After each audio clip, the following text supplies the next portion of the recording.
안녕하세요, 게으른 개발자입니다. 오늘은 개발자를 꿈꾸는 분들을 위해 작은 조언이 될 만한 영상을 준비해봤습니다. 개발자가 되려고 생각하시는 분들, 개발자로 전직을 고려하시는 분들, 그런 분들을 위해 제가 가진 경험을 바탕으로 설명드려볼까 합니다.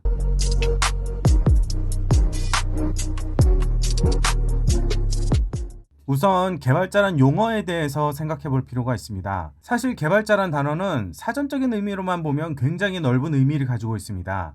하지만 제가 여기서 말하는 개발자는 좀 더 좁은 의미로 사용하고 있습니다. IT 관련 직종 중에서도 특별히 소프트웨어를 다루는 직업을 가진 사람을 말합니다. 그리고 자신이 속한 업종에 따라서 혹은 만들고 있는 소프트웨어에 따라서 많이 직종이 세분화되어 있고 부르는 명칭 또한 다양합니다. 이런 종류에 대한 소개만 하더라도 이 영상 끝날 때까지 할 수 있지만 오늘 주제와 너무 벗어나기 때문에 이 부분은 그냥 넘어가도록 하겠습니다. 그리고 세분화된 직업에 따라 필요로 하는 기술들이 굉장히 다른 편이라 제가 이걸 하나하나 다 설명할 수 없으므로 오늘은 그냥 공통적인 부분만 집중해 보려고 합니다. 개발자가 되기 위해 가장 먼저 해야 될 건 뭐라고 생각하시나요? 저는 자신이 주력으로 사용할 개발 언어를 선택하는 것이라고 생각합니다. 언어 하나를 마스터하면 다른 언어를 배우는 건 굉장히 쉬운 편이기 때문에 일단 언어 하나 정도는 깊게 공부하시라고 추천드리고 싶습니다. 그래서 추천드리는 언어로는 자바, 파이썬, 자바스크립트, C++, C샵입니다.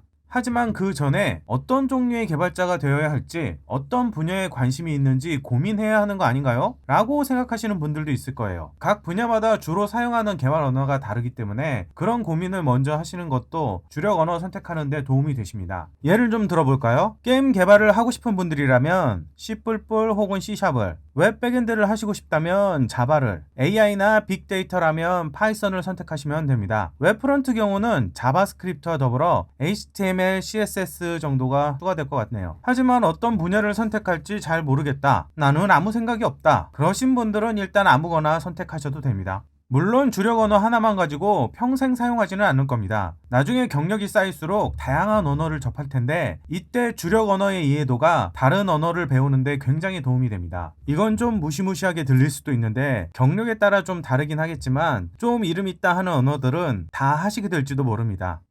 그럴 수도 있다고요.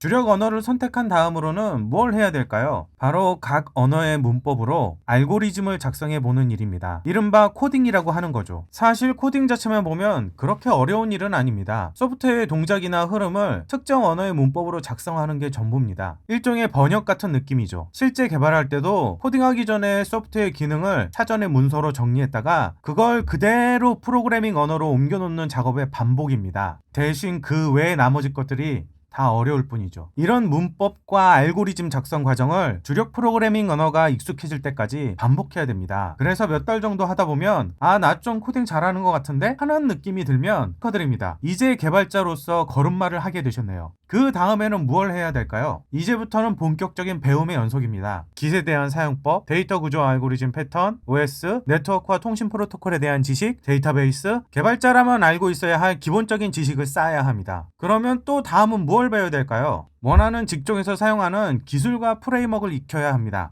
예를 들어 웹 프론트 개발자라면 HTTP 통신, 브라우저 동작 원리, 리액트, jQuery, 뷰와 같은 것을 배워야 할 것이고 백엔드 개발자라면 터미널 사용법, 프로세스 관리, 노드.js, 스프링, 장고와 같은 것들을 배워야 합니다. 그런데 이러한 것들은 직종에 따라 달라지기 때문에 여기서 소개하기에는 한계가 있습니다. 이런 것들은 보통 취업 사이트나 회사 기술 블로그에 공개되고 있으니까 찾아보시길 권장드립니다. 아직도 배울 것이 남아있나요? 네, 물론입니다. 이제까지 IT 기술 지식이었다면 이후부터는 도메인 관련 지식을 쌓아야 됩니다. 자신이 속한 업종의 이해도가 높으면 좀 더 효율적인 업무를 진행할 수 있고 새로운 서비스에 대한 아이디어도 많이 낼 수 있습니다. 아직도 뭐가 남아있을까요? 사실 이 정도면 처음 시작하는 분들께 충분한 얘기가 됐을 거라고 생각합니다. 이건 좀 더 나중을 위한 얘기가 될 것 같아요. 처음에는 배우느라 시간이 부족하겠지만 그래도 새로운 기술에 계속 관심을 가지고 계셔야 합니다. 매년 끊임없이 새로운 기술들이 나오고 있습니다. 잠깐 신경 끄고 지내게 된다면 금방 뒤처지는 게 이 분야예요. 웹을 배울 때만 해도 jQuery를 열심히 사용했었거든요. 그런데 요즘 리액트로 넘어가 버린 이후에는 아예 안 쓰고 있습니다. 물론 최신 기술을 바로 현장에 적용하는 건 무리가 있을 수도 있지만 요즘같이 기술이 빠르게 변하고 있는 시대에는 언제 바뀔지 알 수가 수가 없습니다. 특히 AI 쪽을 보시면 완전히 미쳤습니다. 진짜 특이점이 오는 걸 눈으로 보고 있는 느낌이에요. 몇 년 안에 코딩은 AI가 하고 개발자는 검수만 하고 있을지 모르겠네요.